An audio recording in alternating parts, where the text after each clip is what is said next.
Happy Friday, everybody, and welcome to another episode of the Godfather Saga. This is episode number 78, and hopefully it'll be insightful and interesting because I'm going to basically show you guys over the last couple of days some of my interactions that I've had with my athletes. Now, keep in mind that you're only going to see my side of the communication, so the way I'm responding is in context to each person's journey, what they're going through this week. So just keep that in mind, that there's probably more to the story than maybe you can kind of interpret, just because not everything is there and you're only able to see my side of the communication. But nonetheless, I do think that there might be some snippets in here that maybe can help someone else out there. So I really wanted to see if I can try to help at least one other person besides just the athletes that I've been working with over the last couple days. So hopefully you guys enjoy.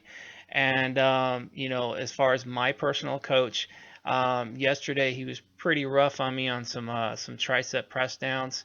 And he's kind of like this on me a lot. So I really think he's helping me to just really start chiseling in, and I'm starting to hone in on my best ever physique in 2017. So hopefully you guys enjoyed the video. Have a great weekend, and we'll talk to you guys next week. 1, 2, 3, 4, 5, 6, 7. We have a little bit more than 2 weeks to, the finals. And, I don't want to do anything crazy this week. I definitely want to make sure that when we get into peak week, we're not overly stressed, either physically or mentally. We want to kind of just keep things pretty consistent right now. I don't want to change any protocols. We're progressing really well. This week, visually, you definitely look sharper. But yeah, so this week's just all about just basically crossing those T's, dotting the I's, making sure that everything is nice and consistent, and you're working smart. And I think, again, once we get into that peak week, we're going to be in great position. And I forgot to add in that fourth set with the start of this block. So the thing to keep in mind is that, even though we were only doing 3 sets, obviously up to this point, you're still progressing. You're still increasing the loads. And again, that's kind of a way to increase your volume, is increasing loads. So even though you weren't doing that 4th set, you're still, in a sense, we're increasing your volume because you're increasing your load every week just about. And then you factor in the way you're looking visually. Obviously, you're not backsliding at all. So you're definitely improving still. So really pay attention to performance, like if there's any type of drop off at all, because we're adding in another set, and also your recovery. Because if by doing this 4th set, you're starting to feel any type of recovery issues, aches and pains, energy issues, anything like that, then it might not even make sense to even stick with 4 sets. It might be like, okay, you know what? We are doing much better on 3 sets. So sometimes more is not better, better is better. And if 3 sets means better quality, better performance, better recovery, then that's kind of what we want to do. And we also have to factor in too is, as you get leaner, and potentially as the calories kind of come down, and maybe we have to do a little bit more cardio, then the recovery might become even more challenged. So we have to pay attention to those things. I think with the amount of time that we have left, I think this week, since we are feeling pretty decent, I want to kind of just make a small adjustment to see if we can pick the pace up just a little bit. I'd rather pick the pace up now, 8 weeks out, versus like, okay, we're 4 or 3 weeks out, and I'm like, okay, we need to hurry up, because that's just going to increase stress levels way more, later on. So I think if we go on a little bit of an attack right now, while we're kind of in this good position, like the way you're feeling and things like that, it's kind of a good timing to do it. So what I want to do is your next set of refeeds, I kind of want you to skip out on those. So basically, we're going to stretch your low days out longer. So that's the only change I want to make. So no refeeds. I'll let you know when to put those refeeds back in based off of kind of the progress that we get from this move, from this adjustment. So things to expect from this, you might start to feel a little bit more fatigue. Those days where you're supposed to have those refeeds, where they kind of helps you, pick your glycogen stores back up, get your energy going again. Your overall mood kind of improves because you got more food coming in.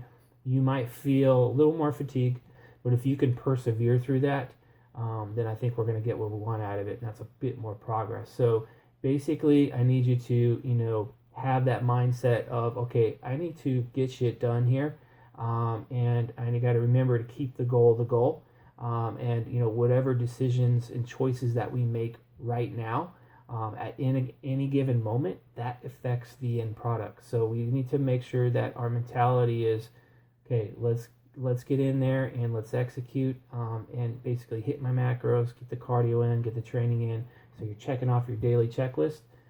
We're definitely going to progress pretty well. So you do need to have twice a week check-ins at this point, because I definitely don't want you to feel like you're on a desert island, or deserted island,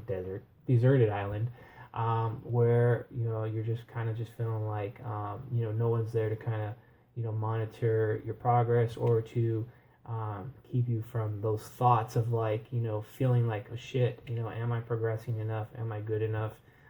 Am I going to be okay? So I know how that is. It can be, because I've prepped myself so many times, and it's like it's hard to stay objective at times, especially when hunger levels are getting high. Your overall mood starts to, and your motivation starts to go down.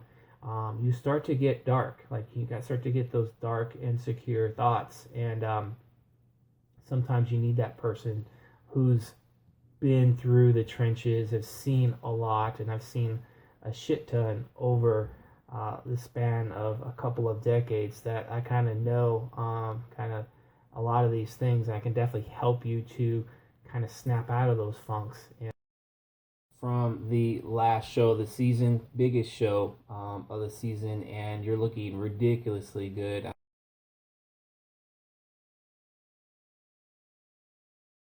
Conditioning is there, the muscle is there, symmetry is there, presentation is there. So all the work that we've done up to this point, you've done a great job of basically, just making sure everything is consistent, and you executed almost flawlessly. So now it's about getting on stage in 2 days and really kind of enjoying all your hard work up to this point, not just this season's worth of work, but all the years that you've been putting in the gym. It's right now, it's just about celebrating on Sunday. And I think regardless kind of where you place, whether you're going to win, or maybe you place second, third, wherever, I think you can basically walk away from it knowing that you basically won regardless, because you did everything you could up to this point. You squeezed every last ounce out of you,